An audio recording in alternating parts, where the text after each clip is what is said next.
live. We're going to let it pick back up and pick back up. If you want to say hi to everybody there. Hey guys, we're back. If you're on Periscope or want to get back on Periscope, we are back up live. We're doing our Twitter Town Hall. We're live from the Big Apple. Willing to take your questions, whatever you've got, throw them our way. Turn your TV off. If you're bored with that other debate, turn on your computer. Get some real answers to some real questions. All right, we'll do the first question from Twitter over here. The last few presidents have abused the use of executive orders. How would you change that as president? You know, I think one of our biggest problems is so much power has gravitated to the executive. Some of it's been grabbed up. You know, President Obama's been notorious for not getting his way through Congress, and so he's grabbed up and just tried to create law through executive order. I think that's wrong, and in fact, not what our founding fathers intended. So many things were specifically delegated, you know, to Congress. Article 1, Section 8 gives specific powers to Congress, and that's basically all they're supposed to do. What's happened, though, over time is specific powers like initiating war. That is a congressional power. We've somehow allowed that to gravitate to where even now both Republicans and Democrats say, oh, he can do whatever he wants. In fact, Republicans recently said, we're not going to pass any authorization for any kind of war in the Middle East because we're afraid it might limit the next president.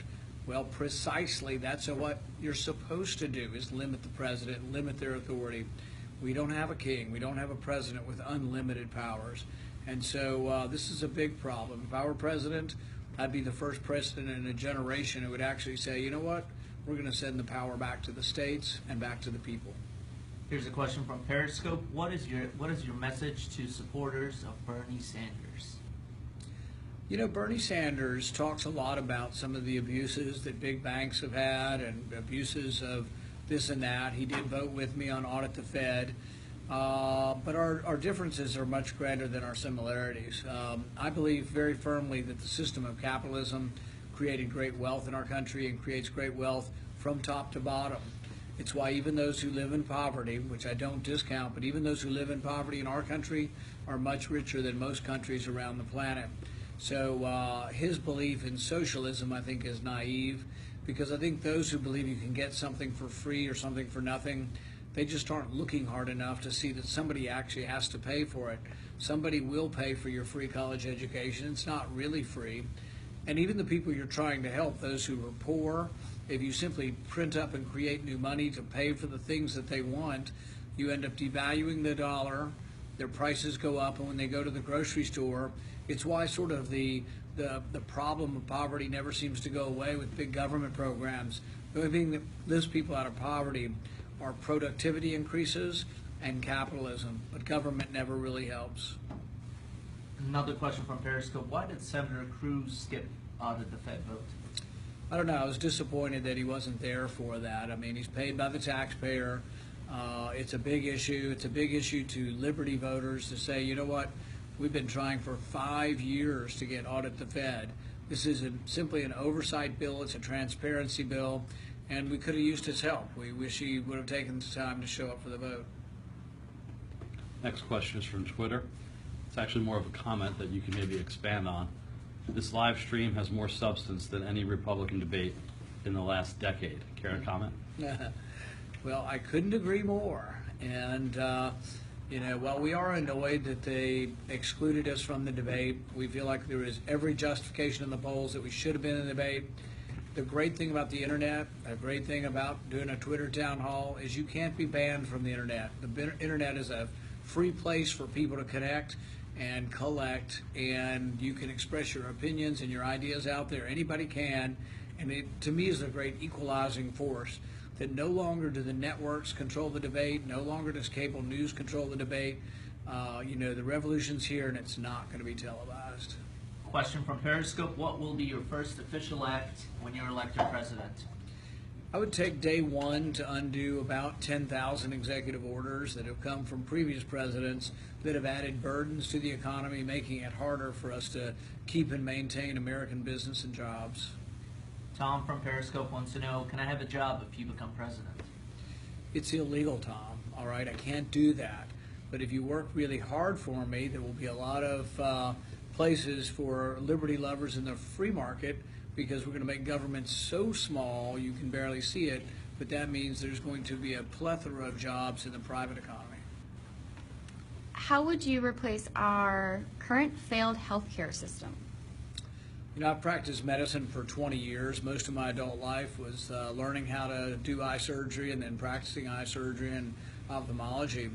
And what I found as I practiced medicine is that there are some things that work and some things that don't work.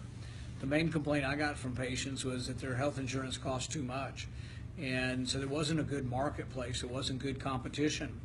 But the interesting thing is there were a couple things I did that insurance didn't cover. LASIK surgery, the surgery to get rid of glasses, insurance typically doesn't cover it.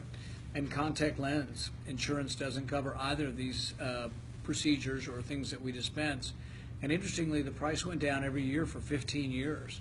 So the marketplace does work when you get the patient to interact with the price and the doctor and the patient to know that they both care about the price.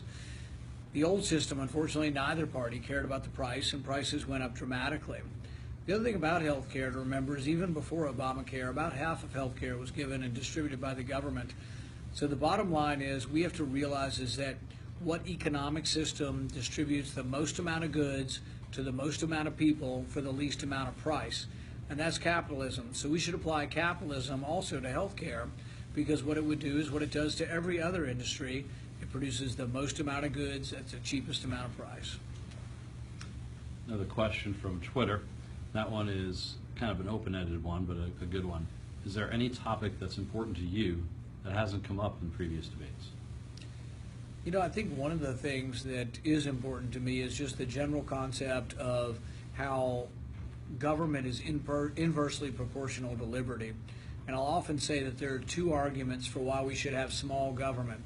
One argument is the liberty argument. And this is what Thomas Paine put forward when he said that government is a necessary evil. What he meant by that is you have to give up a certain amount of your liberty to have government. It's not an argument for no government, but what it is an argument for keeping government small, because you have to give up some of your liberty to pay for government. So if we taxed you 100%, you basically would have given up all your liberty to use the fruits of your labor. If we tax you 50%, you're giving up half of your liberty. So really, we should all want to give up the minimal amount and keep government small. The other argument that I think is a great argument for small government is, or for limited government, is the efficiency argument. Milton Friedman put this forward when he said, nobody spends somebody else's money as wisely as their own. So this is a good argument for not giving money to government because it's not their money. They don't have the wisdom or that feeling you get in the gut about spending money that you know you had to work hard to earn. So I think these arguments combined really are strong arguments for why we should have limited government. But to have limited government, you have to realize that that means you also have to watch military expenditures as well, because you cannot be conservative if you're liberal with military spending. Maybe one or two more. Here's a question from Periscope. Are you worried President Obama will do something extreme before he leaves office? What hasn't he done that's been extreme, I guess, would be my first response to that. You know, the recent episode with, once again, him trying to do things without legislative action, it's not so much that that is extreme, although it is, but what's really extreme is the precedent of setting that the president can do things without congressional authority. What if the next president decided to do something like ban newspapers? People say, well, that's absurd. President Obama's not going to do that. I'm not saying President Obama will. What I'm saying is the precedent of him trying to create law without Congress actually passing the law, that precedent sets the precedent for the next president to take more power and the next president to take more power. That's what's been going on for 100 years. It's a very dangerous precedent and something we have to reverse, and one of the reasons I'm running for president. The Twitter questions is kind of a follow-up, which is nice. It's a little interactive here, like on the debate stage. You said earlier you can't be banned from the internet just a few minutes ago. Clearly you haven't heard Donald Trump's plan to shut down parts of the internet, so comment on that. You know, isn't it funny that your first response to things that Donald Trump is to laugh, and then your second response is to be sad that anybody would treat a candidate like that seriously? He so flippantly says things like, well, we'll just close down a little bit of that internet thing. And when you think about that, you think, my goodness, is he talking about closing down the right to express yourself? That's what the internet is. It's no different than closing a newspaper down. Would anybody say that we could close a newspaper down, abrogate the First Amendment, and that would somehow be acceptable in our society? So no, I'm alarmed that where we are with having a celebrity entertainer up there, but who actually posits and proposes things that are or should be an anathema to everything America stands for. How will you build our military? I think what we'll do to make ourselves stronger is we have to have a more focused understanding of what we should be doing to defend ourselves. We do have to have a strong military, but we have to put it in perspective.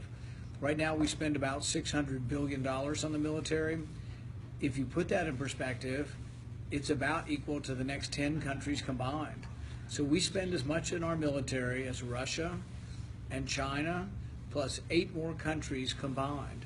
And so I think that it's something that if you want a strong military, first thing you have to do is know what your purpose is, and you have to know that what we need to be doing is not building nations around the world, not intervening in everyone's civil war, but having a national defense that's strong enough to repel and strong enough to deter all attacks.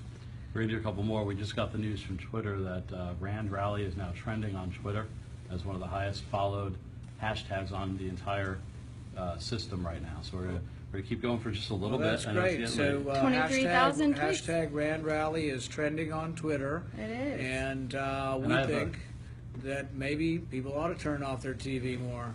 I have a related question to that. It's trending on Twitter, and it was also Rand Paul, your Twitter handle, was number 2 in Twitter follower growth so far during this debate, and you're not even on stage. The comment here is, guess the boycott is working. Want to comment on that? I'm thinking maybe we should just tell them in advance we won't show up for any more of their stupid debates, but probably shouldn't pre-announce that. But the thing is that I think that we live in a world where young people are not being counted in presidential polls. We live in a world where a lot of people are getting their news on the internet, from their phone, from their friends, but they're not watching traditional news shows. Most of the young people I know, high school, college age kids that are friends of our family, they're not turning on the television to get their news, and thank goodness. That means that we're taking power away from those who think they can manipulate the political process to keep people like me off the stage. And so if there's a lesson here, hopefully it's to the media elites that we're not going to take it lying down. We're going to take our message straight to the people. Here's a question from Periscope. Who scares you the most on that stage and why? Where do I get started? I think the worst thing is that I don't think there is another reasonable voice for foreign policy on the stage. What we need is somebody who believes, as Reagan did, in peace through strength, but someone who's not eager to carpet bomb the Middle East, make the sand glow, and who also understands that terrorists are very weak people. They want to create fear because they cannot defeat you in any military battle. That we do not have to fear terrorists. And if we let our fear get the better of ourselves, if we forget who we are as Americans, if we let the Bill of Rights slip away from us because of fear of terrorism, that's a great loss. And I don't think anybody else on the stage truly understands that. I don't think anybody else on the stage truly understands and believes that or acknowledges that we could bankrupt the country in the near future and destroy the currency, not just because it's Democrats' fault, not because it's just President Obama's fault, but because it's both parties' fault. And that's really the rub. And you wonder why I've been excluded. Maybe I've been excluded because, you know what, they're afraid that I'm going to lift the veil that lets you know that, you know what, sometimes there's no difference between the parties. Sometimes both parties stand for the same thing. And that's why when you get an unusual candidate like myself who is willing to criticize both parties and acknowledge that both parties are bankrupting this country, maybe that just scares them too much that they don't want to hear it. I have a follow-up question to some about the debate. Is it too late to swap out John Kasich or Jeb Bush for Rand Paul? You know, I think that really there's not much new being said on the stage, and what we need to do is people need to go look for their information elsewhere. We need to not be confined by certain news sources. We need to not be confined by looking in one place. And also, we need to send a message to the news media that, guess what? These polls that are going on are not going to define the election. We're not going to let the news media control what is covered based on the polls. You know, we have whole networks that have gone gaga over a celebrity TV star, and as a consequence, we're not having a real substantive debate. But the only way we can make a difference is that those of us who are causing this to trend on Twitter tonight, if you'll actually register to vote. If you're not in Iowa, you're not in New Hampshire, make phone calls for us. If you have $5, send us $5. If everybody online that's trending right now would and get involved, we could make a huge difference. If you'll go to randpaul.com, you can find out where I'm going to be in New Hampshire for the next couple of days. If you go to randpaul.com, you can find out where I'll be in Iowa. If you go to randpaul.com and you've got some money rubbing a hole in your pocket, you want to help us out, you can give to us at randpaul.com. Justin Amash has a message for you. He says, "Thank you, Rand Paul, for standing up for all Americans. I'm proud to stand with Rand in defense of liberty and the Constitution. Hashtag Rand Rally." Well, thank you, Justin Amash. He's one of our heroes. He's from Western Michigan and one of the most liberty-loving of those in Congress. He's been a great help to both me and my father, and we're proud of Justin Amash. And if you ever want to know where he stands, he's got every vote up online telling you exactly what he believes. I have a question from Rand students. Rand Paul, what will you do to limit NSA spying? That's a great question. I think we ought to obey the Constitution. We can defend ourselves. We can look for information from those we have suspicion, probable cause, an individual's name. So what I've been saying is, look, we can get more records from people for whom we suspect of being terrorists, but we should be getting records of all Americans. And so I think the NSA ought to be doing surveillance of foreigners and not Americans. And when there's anything that involves us domestically, they ought to involve the Fourth Amendment. The NSA is out of control, and when the National Intelligence Director comes before the Senate and lies to the Senate, maybe we need to put him in jail and teach him a lesson and say, you know what, it's perjury to come before Congress and lie to Congress. This is unacceptable, and no one should have that much power over the individual citizenry if they're going to come to Congress and lie to us. I think my voice is about to run out. We're getting very close, and I think what we'll do now is we're about to end here, but before we do that, since Rand is doing this rather than doing the debate, how about a closing statement from Rand Paul, what everybody should know and take away from tonight? there'll be no buzzers, no lights, no limits. You can talk as long as you'd like right now. You know, I can talk for a long time. No, my voice is wearing out, so I won't keep you too long tonight. But I want to thank everybody who's been helping across the country. I want to thank all the liberty-loving folks who have come into the Republican Party, who came in either first with my dad's campaign or have come in with our campaign, and to let you know you are making a difference. They're worried about you in Washington. They fear you, but they will only truly fear you and they will only truly listen to you when you show up to vote. And so until we start making inroads in votes, they'll manipulate polls to manipulate us out of debates, to manipulate us out of the news, but we will not truly have power till we have the votes, until we can win elections. I won my election for the U.S. Senate against all odds. The establishment picked the other guy. All of the resources of Washington, all of the PAC money, all of the special interest went to the establishment guy, and we beat him. It was an uphill climb. It was a great upset. We can do it again. I'm the first to admit to you it's a long shot. They've beaten us down with the news coverage. They've excluded us from the debates, but they can't keep us off the internet, and they can't keep me from spreading the ideas of liberty. And what my hope is, as you move forward out of this tonight, you go on randpaul.com and you say to the establishment, you know what, we're turning off our TV, we're tuning into the internet, and we're going to follow the campaign, support the campaign, and spread the word to all our friends. Thanks, everybody. Good night.